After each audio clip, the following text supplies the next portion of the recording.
Le débat sur le 7 octobre et la guerre qui l'a déclenché a-t-il été autant une guerre de mots qu'une guerre d'actes? Si l'on parle de la façon dont les atrocités commises contre les Israéliens et la guerre palestinienne pour détruire l'État juif sont abordées dans le monde universitaire et les médias, c'est probablement vrai. Comment les propagandistes pro-Hamas ont-ils réussi à façonner un récit dans lequel Israël est présenté comme la source et le centre du mal dans le monde, et à faire de meurtriers, violeurs et ravisseurs des icônes de la libération? Dans l'esprit de nombreux Américains, en particulier des jeunes, la réponse réside dans leur capacité à faire de l'opposition à Israël et du soutien au terrorisme palestinien une question cosmique et générationnelle. Dans le prochain épisode de Think Twice, nous explorerons la guerre sur les mots utilisés pour décrire le 7 octobre et la lutte contre l'État juif, avec le rédacteur en chef d'un important nouveau recueil d'essais sur la façon dont nous pensons au 7 octobre.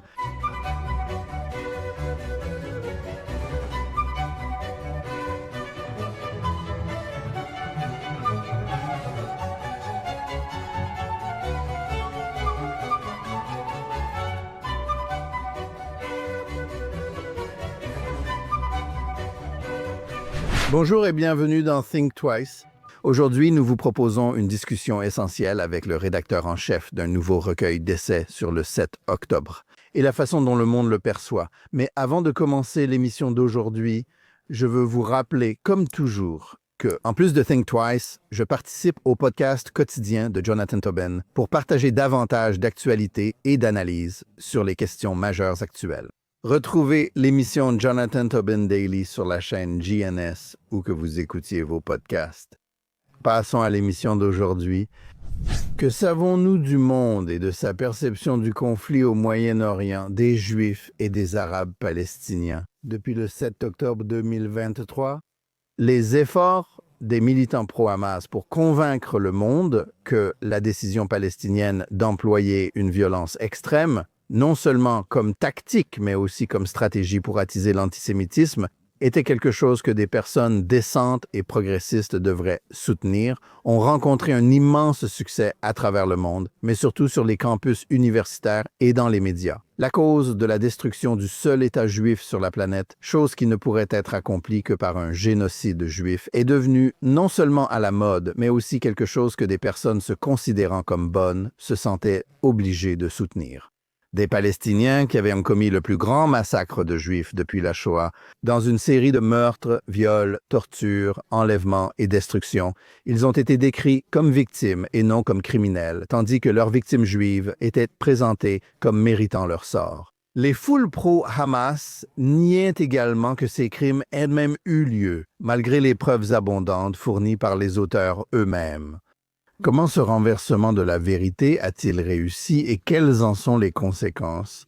Non seulement pour l'avenir du conflit entre Juifs et Arabes, mais aussi pour la manière dont l'antisémitisme a explosé et s'est banalisé dans le discours occidental. Donna Robinson-Devine et Asaf Romorovsky ont étudié cette question en profondeur. Ensemble, ils ont publié un recueil d'essais analysant en détail le monde après le 7 octobre. Le résultat a été leur nouveau volume, 7 octobre, les guerres sur les mots et les actes. Nous sommes ravis d'en accueillir un aujourd'hui pour en discuter. Donna Robinson-Devine est professeure émérite d'études juives et de sciences politiques au Smith College. Elle a coécrit Femmes vivant le changement et écrit Politique et société en Palestine ottomane et Exilés dans la patrie, le sionisme et le retour en Palestine sous mandat. Donna Robinson-Devine, bienvenue sur Think Twice. Merci, c'est un plaisir d'être ici. Eh bien, Donna, merci beaucoup d'avoir pris le temps de nous rejoindre aujourd'hui. Je voudrais commencer par vous demander pourquoi vous avez décidé d'aborder un sujet aussi vaste et important dans ce recueil que vous venez de publier. Le 7 octobre et la guerre qui a commencé ce jour-là ont évidemment fait l'objet d'un océan de commentaires, dont tous ne sont pas de la propagande malveillante, mais cela a certainement généré un débat sans fin. Quels étaient vos principaux objectifs en lançant un projet de livre sur un sujet à propos duquel tant de choses ont déjà été dites, et qui est pourtant un sujet à propos duquel tant de personnes qui prétendent avoir des opinions à ce sujet en savent en réalité si peu sur les détails de ce qui s'est passé et sur les raisons pour lesquelles cela s'est produit? Vous soulignez précisément les raisons Asaf et moi avons entrepris ce projet. Ce n'est pas notre premier projet sur le discours et le discours déformé sur le Moyen-Orient. Et pour quelqu'un comme moi qui a enseigné la politique du Moyen-Orient pendant 40 ans, c'était à la fois un événement d'importance mondiale. Cela a été décrit de manière tellement détachée, déconnectée de l'histoire, de la politique et de ce que nous savons de la philosophie politique et de l'étude des États et des droits, que cela m'a semblé tout simplement trop important, un projet à ignorer. Et encore une fois, pour quelqu'un qui est vraiment passionné, vraiment accro à l'étude du Moyen-Orient, c'est comme être dans un magasin de bonbons. On ne peut pas ignorer tous les développements qui sont en train de se produire. Et il est vrai que pour expliquer ce qui se passe, il y a toujours une certaine simplification qui s'opère, que vous essayez d'utiliser des catégories qui reflètent ce qui se passe. Vous essayez de rendre cela compréhensible, soit pour des étudiants, soit pour un public général qui n'en sait pas autant. Mais c'est quelque chose qui était un événement. Le 7 octobre, la sauvagerie a été un événement qui résonne encore, non seulement au Moyen-Orient, et pas seulement pour Israël et pour les Palestiniens à l'intérieur ou à l'extérieur de Gaza. Mais en réalité, c'est un conflit mondial et c'est aussi un problème qui révèle les échecs massifs dans la compréhension du Moyen-Orient qui persistent depuis des décennies et qui ont dominé l'étude du Moyen-Orient sur les campus. Donc, cet événement, aussi insignifiant ou géographiquement limité qu'il puisse paraître, a une importance mondiale. Oui, c'est très clair. Maintenant, il y a tellement d'éléments du débat du 7 octobre qui sont abordés dans ce livre, et nous n'avons pas le temps de tous les discuter. Vous, chaque chapitre. Mais en vous lançant dans ce projet, quels étaient, selon vous, les sujets qui avaient été le plus rapportés et sur lesquels il y avait le plus d'ignorance? Quels points essentiels fallait-il clarifier? Eh bien, tout d'abord, je pense qu'il fallait clarifier ce qui se passait sur le terrain, la guerre. Et je pense que Asaf et moi, nous en sommes toutes les deux conscientes, même avec des connaissances et la conviction de savoir. Sommes des étudiantes précises du Moyen-Orient. Nous savons qu'il y a des limites à nos connaissances. Nous nous sommes donc d'abord tournés vers des personnes qui avaient l'expertise militaire, qui avaient l'expertise statistique, dans certains aspects, de ce qu'il s'agissait simplement de décrire ce qui se passait avec plus de précision, ce qui signifiait s'attaquer aux notions, aux mots qui étaient utilisés de manière vraiment abusive, comme génocide et famine, ainsi qu'au nombre de victimes et à la notion de guerre urbaine. Donc, c'était extrêmement important. Nous avons aussi pensé qu'il était très important de comprendre le langage que le Hamas utilisait, et cela s'est retrouvé dans tellement de slogans. Donc, Asaf et moi connaissons l'arabe, mais nous avons fait appel à des chercheurs qui étudient les textes islamiques et connaissent l'histoire de ces textes dans le monde musulman.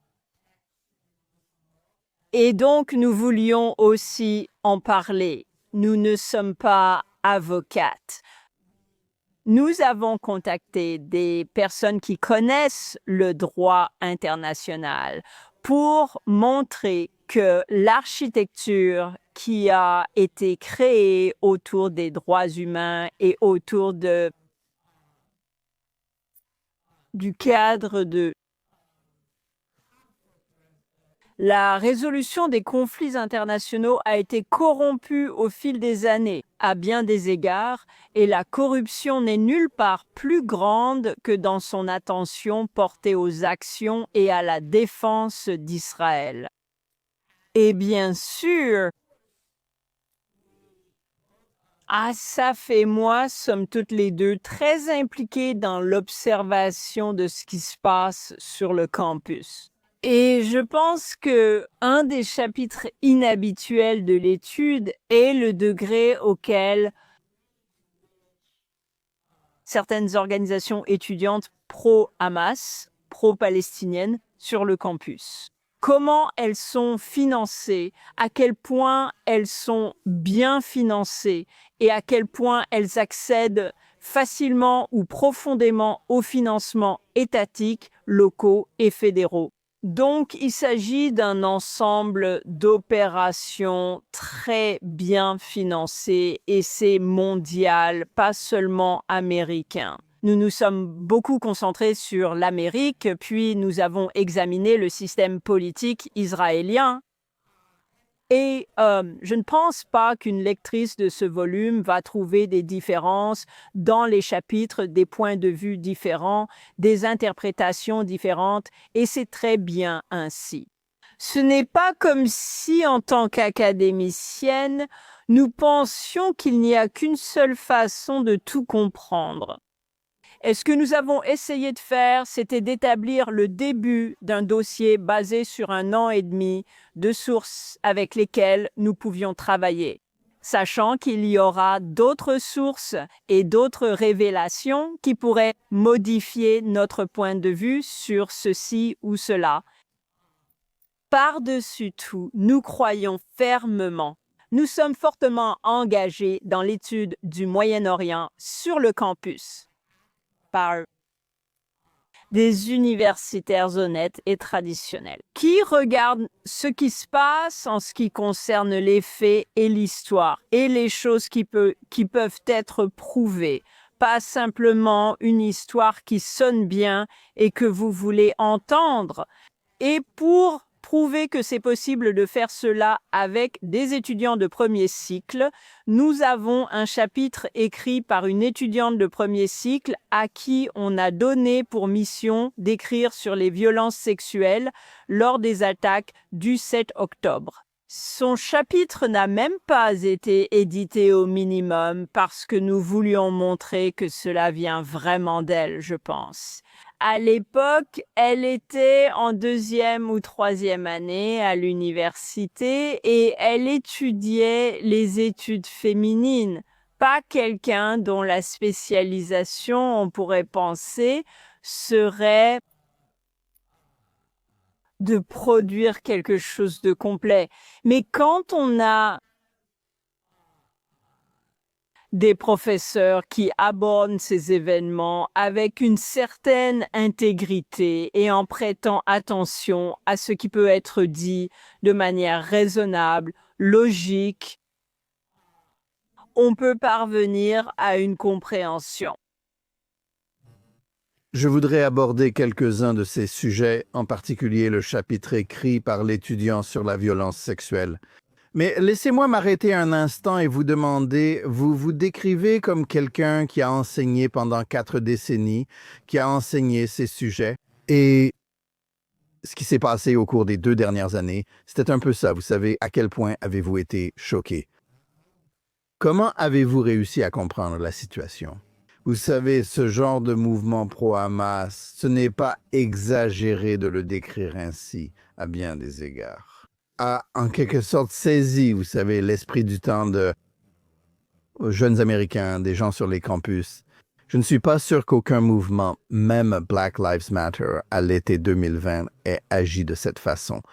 Mais l'école était finie à ce moment-là, et je ne suis pas sûr que cela ait eu le même impact. Je ne pense pas qu'il y ait eu quoi que ce soit dans le milieu universitaire comme ce genre de mouvement pro-Palestine, pro-Hamas, Depuis le mouvement anti-guerre, vous savez, pendant la guerre du Vietnam, il y a 50, 60 ans, pourquoi cela s'est-il produit et comment y avez-vous réagi? En tant que personne qui a vraiment du recul sur ces questions ainsi que sur la vie sur les campus, Je peux vous dire que j'ai été profondément déçue, profondément choquée. Parce que, premièrement, beaucoup de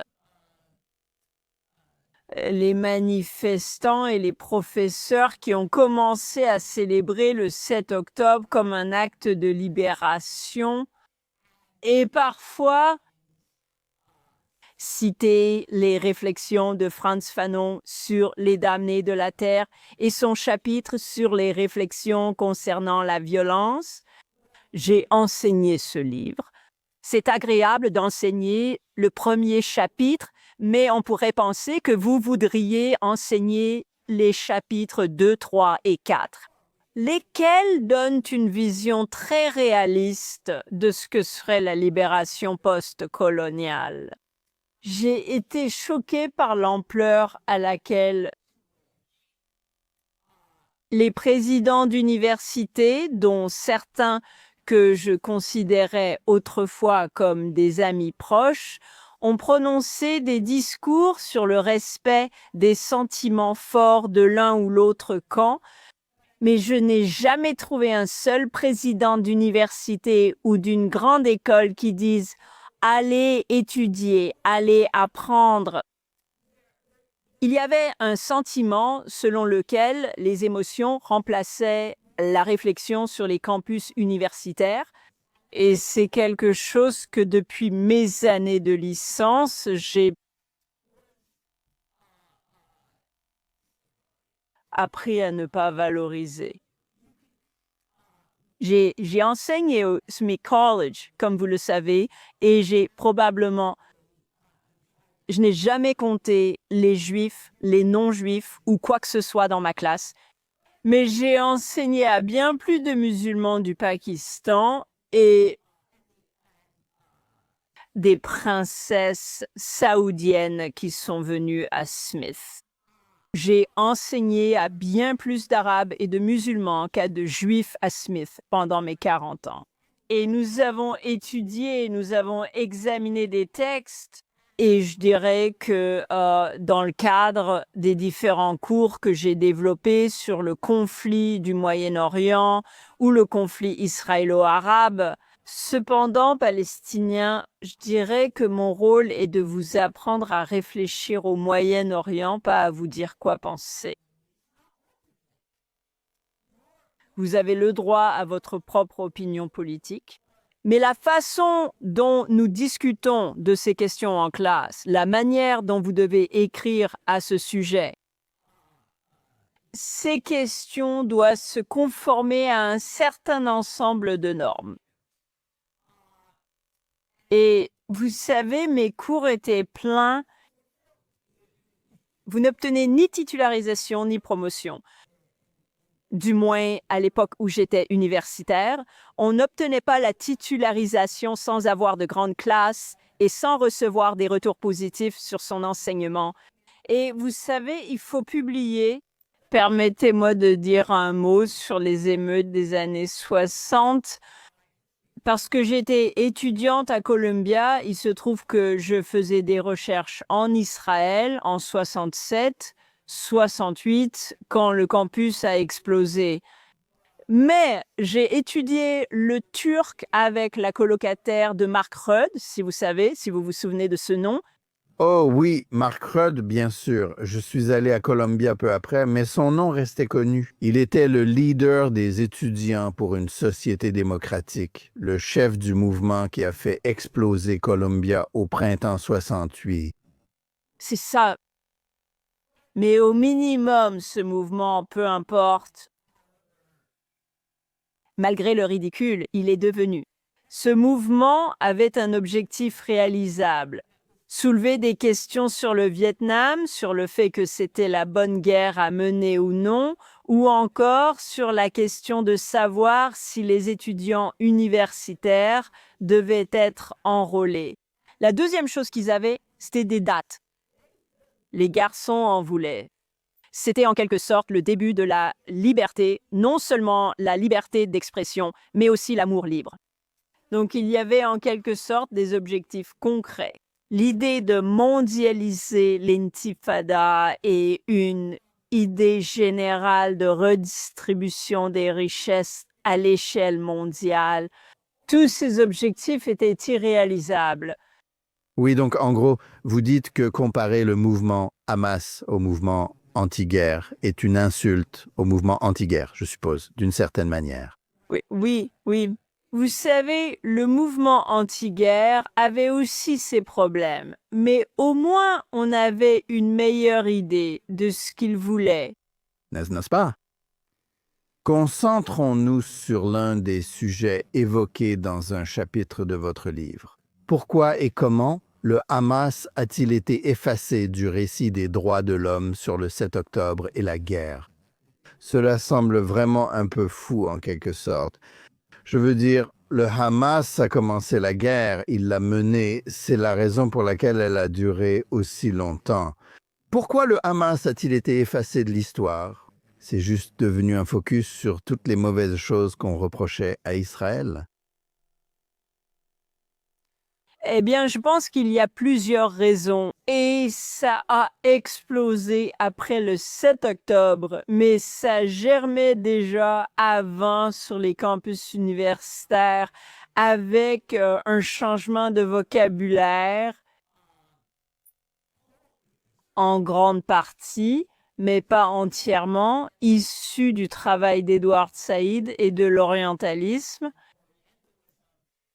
Et maintenant, Edward Said était professeur de littérature comparée, de littérature anglaise.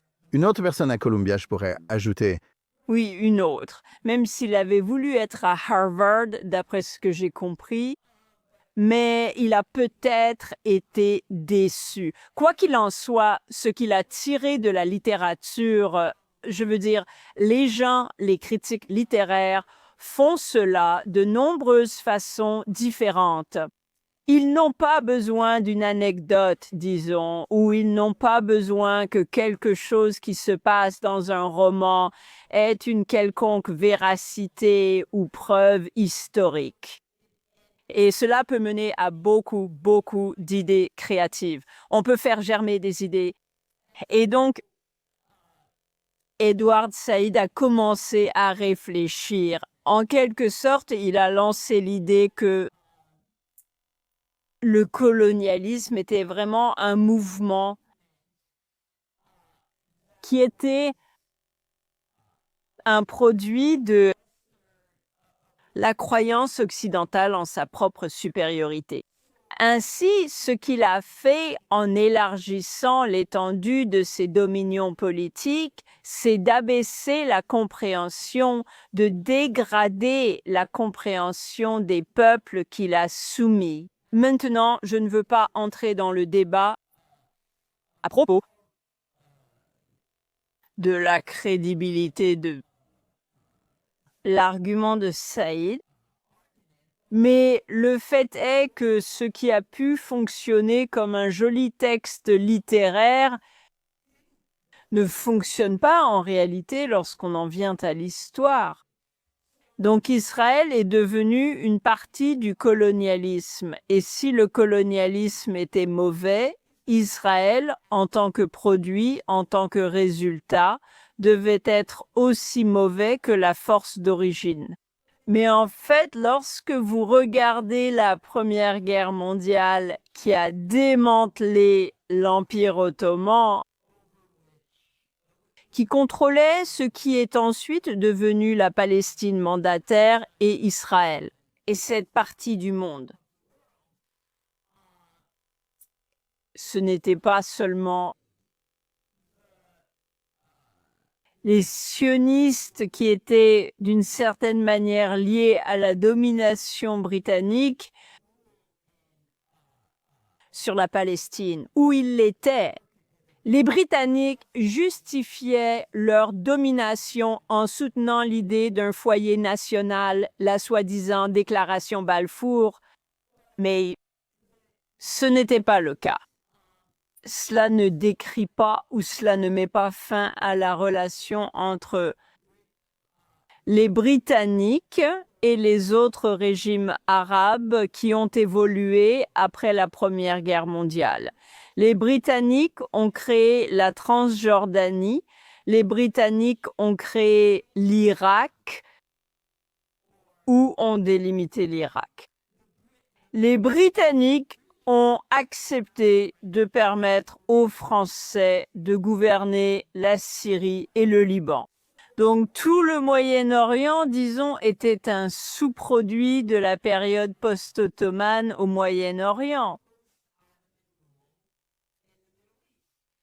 Et ce n'est pas que les Palestiniens ont dit « D'accord, nous n'allons pas nous associer aux Britanniques parce qu'ils sont des colonialistes et qu'ils sont mauvais. » Les dirigeants palestiniens eux-mêmes, presque immédiatement à la fin de la Première Guerre mondiale, ont mis en place des délégations pour essayer de persuader les Britanniques de soutenir soit un grand État arabe comme successeur des Ottomans, soit une grande entité syrienne. Ils ont échoué et ils ne se sont pas arrêtés. En envoyant des représentants pour essayer de convaincre les Britanniques qu'ils devraient soutenir les Arabes ou les Palestiniens et la population arabe. Ils n'ont tout simplement pas réussi à défendre leur cause pendant un certain temps, jusqu'à ce que les Britanniques ont essayé de trouver une sorte de compromis. Faire un compromis avec la proposition Peel en 1937 pour diviser la terre, pour donner 80% de la Palestine, du mandat, la Palestine aux Palestiniens, à la population arabe, et 20% aux Juifs à ce moment-là, en 1937. La direction sioniste a dit « Eh bien, nous n'aimons pas le pourcentage, mais nous accepterons l'idée. Nous voulons partager la terre. » Les Palestiniens ont dit non, tout ou rien, et tout s'est bien passé. Le but politique constant de presque tous les dirigeants palestiniens, même Yasser Arafat qui a rejoint les accords d'Oslo. Et on pourrait penser que cela revenait à accepter le principe de partager la terre, mais il s'est retiré de cela lors de la deuxième intifada. Donc la question est de partager la terre. Les Palestiniens auraient pu avoir un État qui, s'ils avaient accepté le plan de partage Peel, aurait probablement évolué pour représenter près de 80% de la Palestine. Ils ont préféré, en fait, même l'année suivante, la direction palestinienne a délégué le contrôle du destin de la Palestine aux États arabes afin de ne pas avoir à porter le fardeau d'un quelconque compromis. En 1947, la résolution de partage attribuait aux Palestiniens environ, ou une portion d'environ, 65% des terres. Ils ont rejeté cela parce que, à ce moment-là, la décision était largement entre les mains des Arabes, même si certains dirigeants palestiniens éminents la soutenaient. Et à Oslo, nous parlions d'environ 22%. La terre, ce qui a continué comme objectif du mouvement palestinien, semblait être le principe de ne partager aucune partie de la terre, avec une sorte d'entité souveraine juive, une entité politique. Et la tendance s'est passée de 8% Ah, et c'est probablement en dessous de 22% à ce stade. Donc l'État ne semble pas être la principale question à l'ordre du jour palestinien.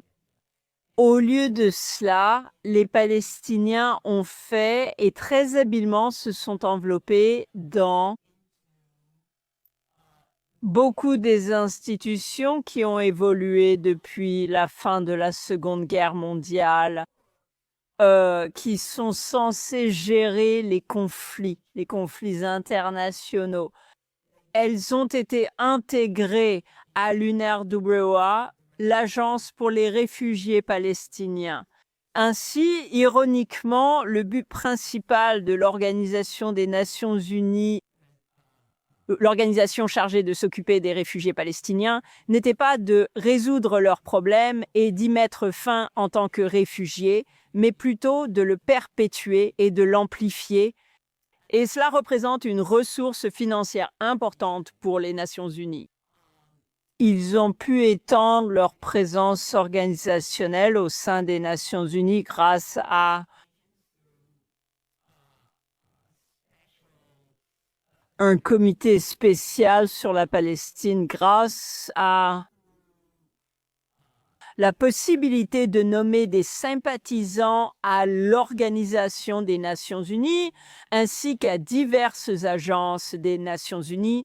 Donc, ils ont été très intelligents et efficaces jusqu'à présent à propos de leur rayonnement international.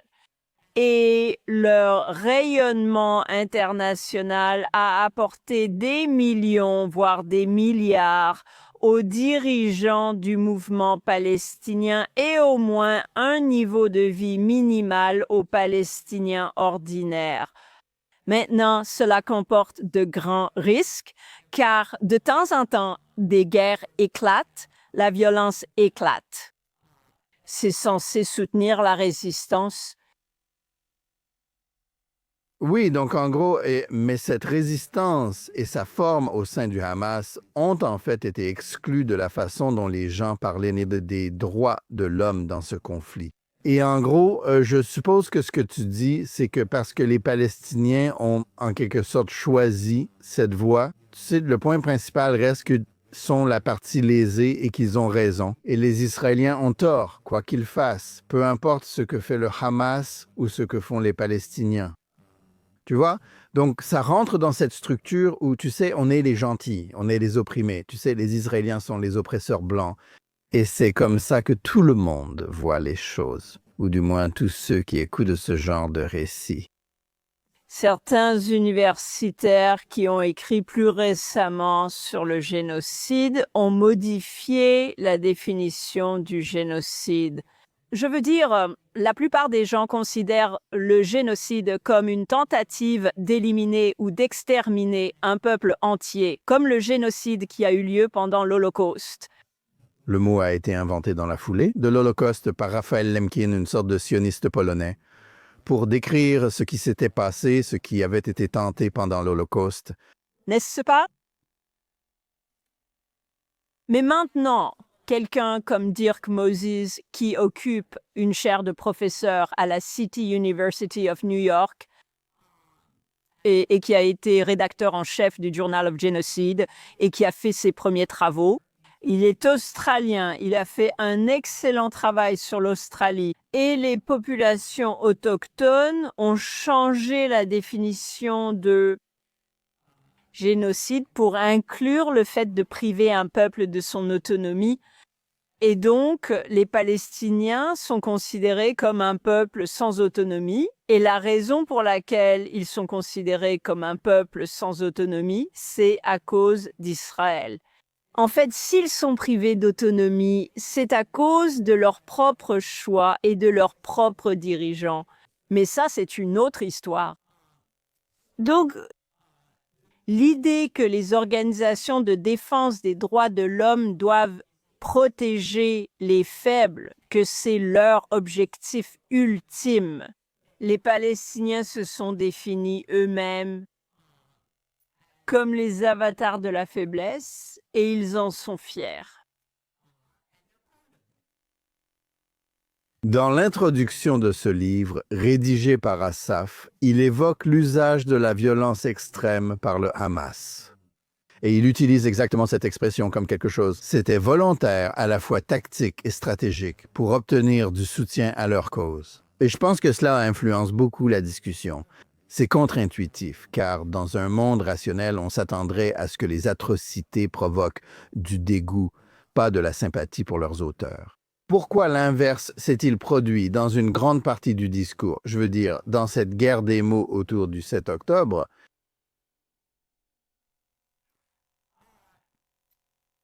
Laisse-moi reculer une seconde.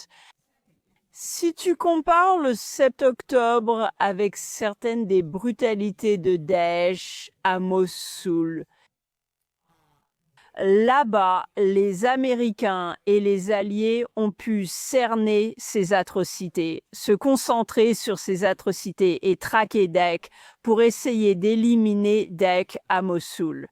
Savons-nous combien de victimes innocentes ont été tuées à Mossoul? Non. Avons-nous eu des manifestations? Non. Donc, ce 7 octobre, en un sens, si vous voulez soutenir la notion de résistance palestinienne et l'oppression israélienne contre les Palestiniens en quelque sorte, logiquement, il fallait élever votre propre violence pour égaler ce qui se passait sur le terrain.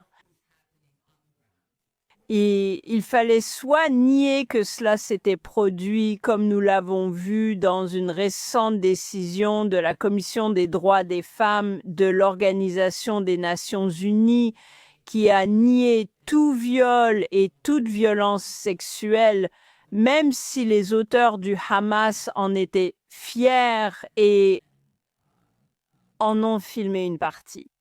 Donc, il faut soit le nier, soit dire que la violence était justifiable et qu'il faut approuver et soutenir cette violence par sa propre violence en l'utilisant pour cibler tout groupe ou toute entité qui, d'une manière ou d'une autre, directement ou indirectement, peut être liée au soutien d'Israël. Donc, vous pouvez vous en prendre aux sionistes sur le campus. Vous pouvez parler de présenter une résolution contre le génocide et d'arrêter l'envoi de matériel militaire à Israël. Cela a été utilisé pour cibler des patients juifs dans les hôpitaux par des médecins qui semblent ignorer ce que je pensais être une règle d'or professionnelle du serment d'Hippocrate. Mais donc, si vous soutenez cela d'une certaine manière, il vous incombe de l'égaler. Pour dire, eh bien, il y a quelque chose de juste dans cette violence et nous ne devons pas seulement la défendre, nous devons la reproduire. oui, et il s'agit aussi de diaboliser les victimes. Je veux dire, je pense que, vous savez, c'est noté tout au long du livre que, vous savez, en vous traitant, vous avez mentionné Fanon. Cela revient à faire comme si les victimes juives du 7 octobre étaient responsables. C'est ça. Pas seulement le sionisme, qui est un phénomène incroyablement complexe et qui a autant de débats en son sein qu'à l'extérieur, devient maintenant un gros mot. Je veux dire, pouvez-vous imaginer si nous aurions ri il y a seulement 2 ou 3 ans, si un article du Harvard Crimson portait sur « Peut-on être ami avec une sioniste ?» C'est ça, Harvard? Oui, mais c'est là où nous en sommes aujourd'hui concernant la diabolisation des Juifs, de leur mouvement, de leur État. Et en partie, c'est parce que cette violence était tellement extrême. Oui, C'est ça. Plus la violence est extrême, plus elle est justifiable, parce que cela ne pourrait venir que d'un mal extraordinaire infligé à ces personnes. Ces personnes sont innocentes, vous savez, par définition. Même le terme arabe, l'Akba, qui est habituel, qui est vraiment un mot pour désigner une catastrophe naturelle, a été utilisé à l'origine comme un point d'autocritique par un professeur arabe qui est clairement antisémite, qui a dit, écoutez, 7 États arabes qui sont vaincus par ces Juifs. Nous devons nous moderniser, nous devons renforcer notre armée.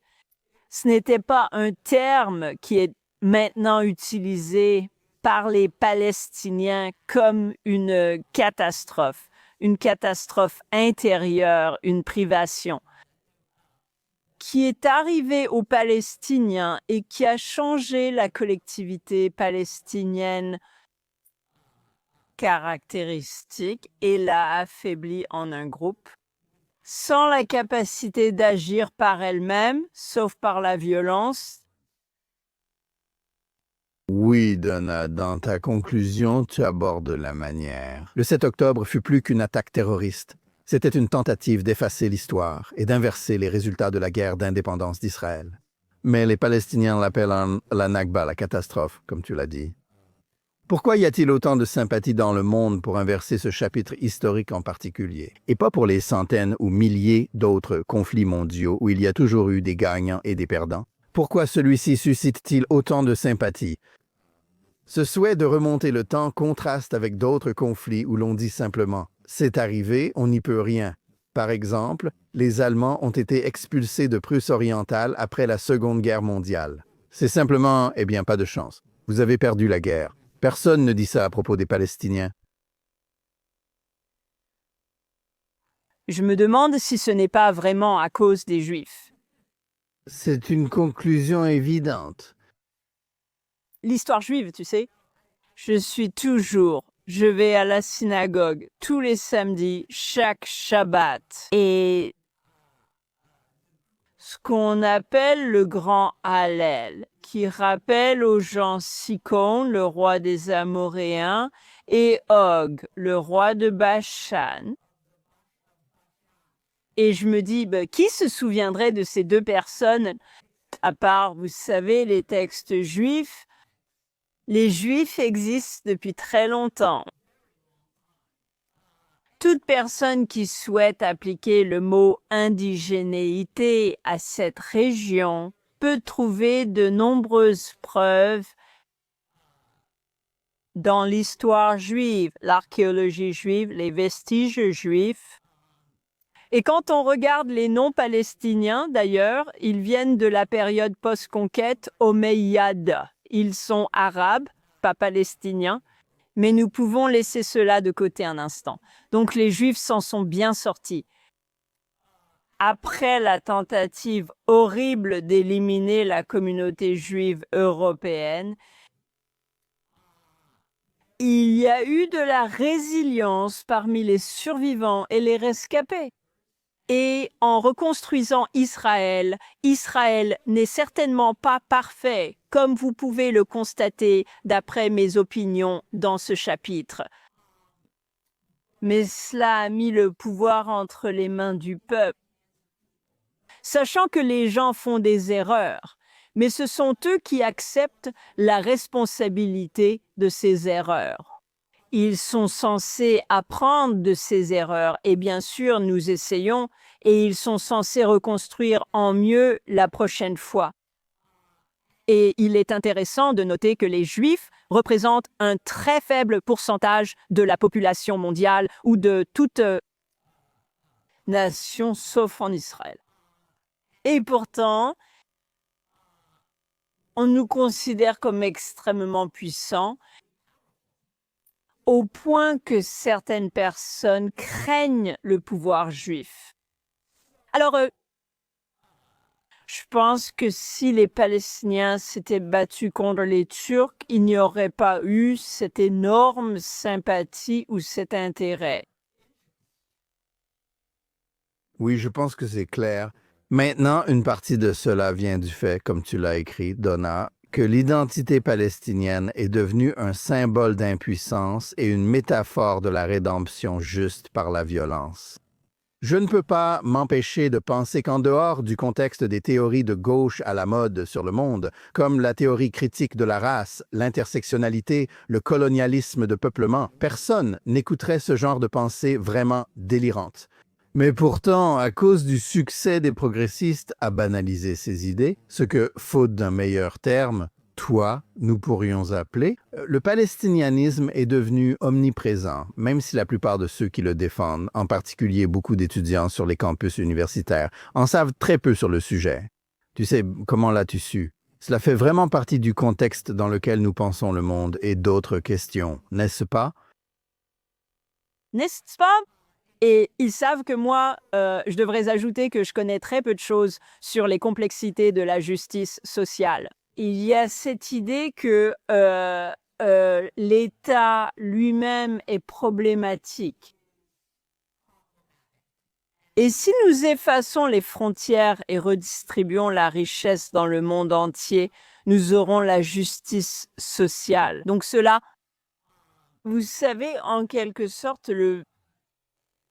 les David reçoivent du pouvoir par l'Organisation des Nations Unies ou par les mouvements de justice sociale pour affronter les Goliaths de l'Amérique, la Grande-Bretagne, la France. Mais c'est une façon de penser tellement simpliste. Et c'est peut-être une conséquence même à Columbia, où je pensais qu'ils enseignaient encore le programme de base et commençaient par Platon pour aller jusqu'à Aristote. Je veux dire, peut-être qu'ils rejettent ça maintenant. Ce sont des questions très complexes. Je crois, le programme de civilisation contemporaine existe toujours, même s'il a été quelque peu édulcoré. Mais la question est la suivante. On peut donner des livres à lire, mais cela ne veut pas dire que les gens vont les lire et les comprendre. N'est-ce pas? Mais je pense que tu sais, le mot penser lui-même est devenu controversé sur les campus universitaires. Quand tu as le mot de l'année, selon dictionary.com, je suppose que Merriam-Webster, avec son mètre 90, n'arrive pas à le définir. C'est une sensation, c'est bouclé. Tu sais, c'est quelque chose que tu ressens à force de le répéter, c'est une période étrange. Et pour moi, les professeurs, j'ai eu, et tu sais, je suis allée à Brandeis quand Marcus a enseigné, les professeurs que j'ai eus réfléchissaient à cela, interrogeaient cela, qu'est-ce que ça veut dire? Et il faut toujours des gens pour se regarder dans le miroir et voir ce qu'ils font. Oui, et s'ils ne le font pas. C'est quelque chose de profondément décevant pour moi de voir les dirigeants de l'enseignement supérieur s'inquiéter de savoir s'ils peuvent organiser la remise des diplômes sans manifestation. Vous savez, et vont-ils préserver de l'argent pour ceci ou cela? Et ce n'est pas pour dire qu'il n'y a plus de bon enseignement, mais on n'en entend pas parler. Oui, clairement. L'un des éléments les plus importants du débat après le 7 octobre est, comme nous l'avons déjà mentionné, le déni de la violence sexuelle en tant que tactique. Aussi, ceux soutenant Hamas et les Palestiniens affirment que les femmes israéliennes l'avaient cherché, les comparant à des propriétaires d'esclaves. Vous savez, l'Amérique d'avant, la guerre de sécession. Comment une telle position a-t-elle pu devenir courante?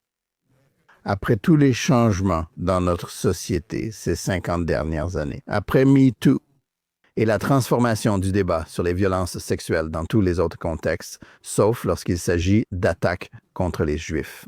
Vos observations qui mènent à cette question sont correctes. Mais Et nous avons vu cela, nous l'avons vu venir, je pense, avant le 7 octobre, je pense. Black Lives Matter. Le mouvement et la marche des femmes, et dans quelle mesure les manifestations sont dirigées contre Donald Trump, pas contre tel ou tel problème, sans chercher à le résoudre. Donc, la marche des femmes, je crois, a eu lieu 1 an ou 2 avant le 7 octobre, et les sionistes n'étaient pas autorisés à défiler. Et je pense que les progressistes sont partagés, ou du moins les personnes qui croient au progressisme sont partagées dans leur loyauté. Et je pense que c'est ce que vous voyez se manifester concernant les violences sexuelles qui ont eu lieu le 7 octobre et qui sont niées ici ou là. Voulez-vous préserver vos convictions en tant que progressiste ou voulez-vous préserver vos convictions en tant que juive? Ou alors, personne ne semble ou trop peu de gens semblent se soucier de préserver leur crédibilité en tant qu'être humain raisonnable et lucide, capable de prendre des décisions. Mais je pense aussi qu'il y a autre chose que je n'ai pas mentionné et qui devrait l'être. C'est que les manifestants qui soutiennent Hamas est ni l'un ou l'autre. Ou en réalité accusent Israël et les personnes qui ont été sauvagement et brutalement tuées d'être la cause de toute cette violence. La seule chose, c'est que nous ne le faisons pas. Ils font beaucoup de bruit. Ils contrôlent beaucoup d'institutions culturelles d'élite, la presse traditionnelle ou beaucoup de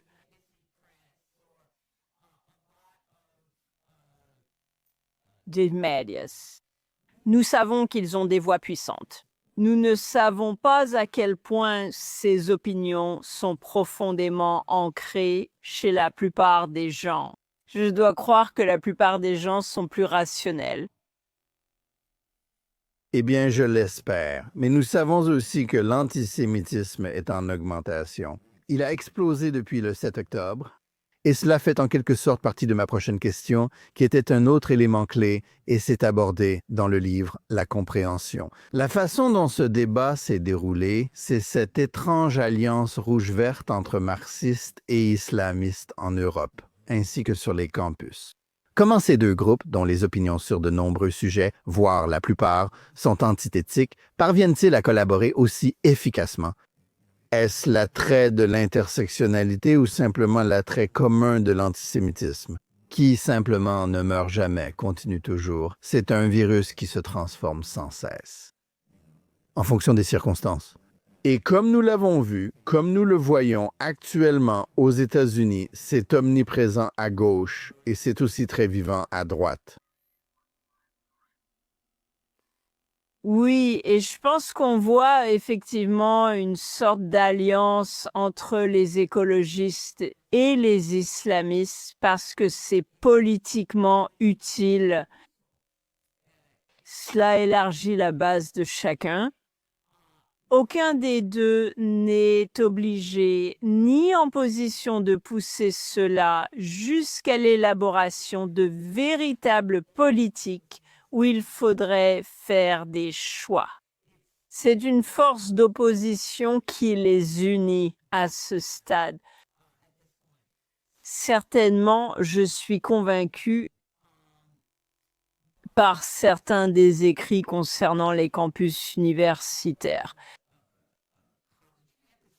Et les élites, nous avons aux États-Unis, et je suppose qu'en Grande-Bretagne aussi, nous avons surproduit des élites.